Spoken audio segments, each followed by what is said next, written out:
Have you ever been trapped? Well, a ton of people were trapped short today. Today was a very good example of exactly why auction mechanics are so important. I'm going to say this is probably an A++ example of why you want to trade auction market theory overall. So yeah, we're just going to go ahead and get into it. No time to waste. So now looking at NQ, we can see a pretty big V recovery day, but you may have seen this coming if one, you've been paying attention to the market overall. So let's take a look at the charts here. Let's go back in time. Okay, we actually want to go to settlement open after yesterday's very green day. We'll actually go to the close of yesterday. We're going to remove these indicators that we don't need on our chart, and we're going to slow down time. We don't want to go an hour at a time. Let's just go 5 minutes at a time. Okay, so if you've never done this, by the way, if you haven't used TradingView, this is TradingView. Okay, it's the best charting tool out there. I mean, the replay tool, it'll allow you to replay things, and hindsight is 2020. It's really easy to say what you did in hindsight, but replaying it gives you a different kind of hindsight because you can actually start to rethink what happened again. So we closed after a very, very bullish 2 days. Okay, Tuesday we popped up, came up to this node here.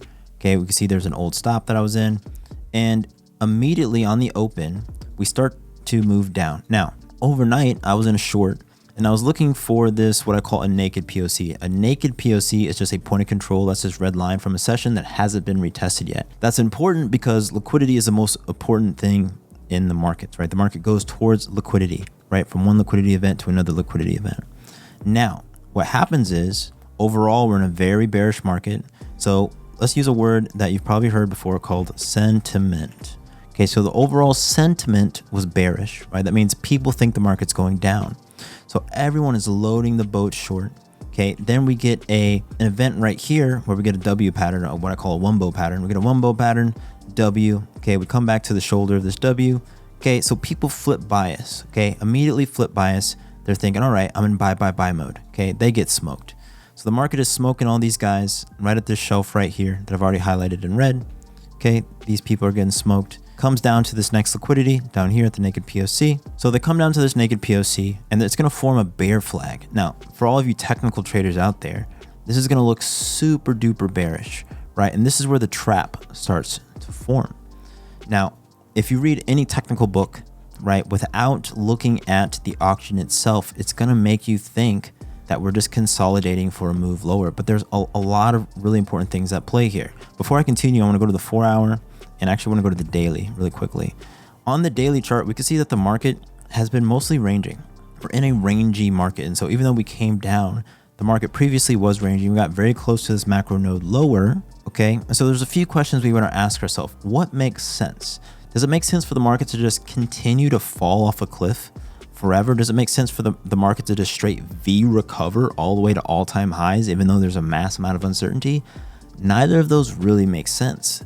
So the third reasonable alternative is ranging, right? The market is most likely to range. And what will happen is you'll get stuck in analysis paralysis because you'll start to over reason about, the market falling off a cliff, and you'll start to over reason about the market bouncing. But what you need to ask yourself is, whatever the market's been doing, it's most likely to keep doing. It's most likely to range until proven otherwise. Also, the natural direction of the market is up. It's very unlikely that we just have, again, a fall straight off a cliff unless the economy is doing really bad. So you can ask yourself a few other questions like, what is up with macro? What's up with the macro? So in the macro environment, obviously we have the war in Iran. Okay, oil prices are higher, inflation is higher. But while that is the case, that doesn't necessarily mean that the economy is going to crash. So regardless of what you might think about the president or all these other things, okay, AI is still hot right now. People are still buying. Companies are still in investment mode. So there are a lot of things propping the economy up, which is going to stop it again from just falling off a cliff, despite what might be happening. You have to remember too, the market is made to invest. So as prices get lower, okay, investment opportunities go up. Just because, let's just use a company that everybody talks about, Apple. There is a point where Apple shares become so cheap that even an idiot starts buying them, okay?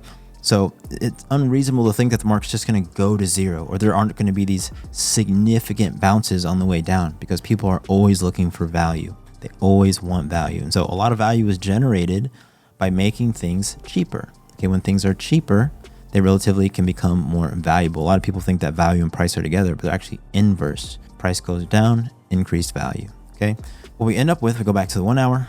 Okay, we end up with this trap that starts to form overnight. And so there's this trap here. Let me go ahead and let the session volume profile load. We have a bearish VP. Okay, now this is bearish. Okay, this is bearish. This does look like it's going to go down. But if you look at this VP here, this is also the perfect place to try a long. If I was going to look for a long, I would do it right here at the edge of this auction. And that's exactly what I did. So I actually had a short, I cut it in this consolidation. Okay, I gave up a little bit of profits. Okay, and I went long. Now, it wasn't a perfect long, but we can see here, okay, it came back to my entry a little bit. My entry was around the POC. Came back to the entry a little bit, and I just sat in this thing because I just had a hunch that so long as my stop was here, we weren't going to go into this low value area in this midsection here. Okay, this low value here between these two auctions. And I suspected that they were going to smoke all of these shorts. Again, we had this big bearish maneuver here, a reversal and a reversal. This is like a 1-2 punch to people in the markets, right? And the reason it's so effective is because you flip sentiment so fast. So everyone's like, okay, I'm going to go long. Okay, I'm going to go short. So everyone's shorting here thinking we're going to get this continuation. It's also Thursday, end of the week. You got to think of the timing. All of these factors at play. So I'm thinking, you know, in Trump's market, these people are likely to get smoked. All these bears are going to get smoked. And what happens? We come down just a little bit, and then suddenly, boom, massive, massive green candle. So we dip down here, and this is where the trap really gets people. This maneuver right here. Now, we did get, this was the 8 o'clock candle. Okay, we got a high volume doji, relatively higher volume doji at 8 a.m. So we did have, you know, a nice little signal here in the morning, which was followed on by continued green on the 1 hour popping higher. And then after that, you know, the rest of the day honestly didn't really matter. You could just let that go.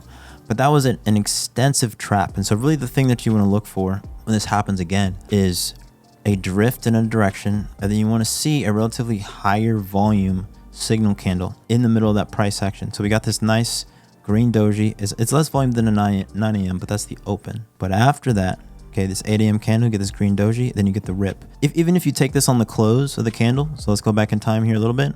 Okay, I'll long 1 NQ here. I'll put my stop at the bottom of the candle. Okay, I'm risking a little bit, but put my TP, conservative TP. We'll just go for this shelf up here.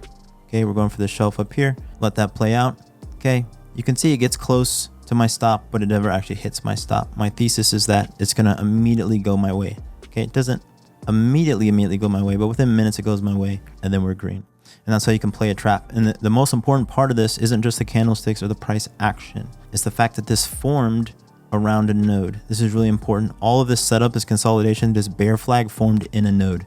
Okay, a bear flag forming in no man's land is a completely, entirely different situation, and might actually be a flag that continues. Secondly, we also had a failed high. Okay, so we had a break in structure. This rip up failed to sweep this high over here. Okay, this high failed to sweep this high. So we had a break in structure. So you should, again, ask yourself, what's the market doing? The market broke structure, so it's going to break it again. Very simple questions. And if you think in very simple terms of overcomplicating things, things will work out for you as a trader.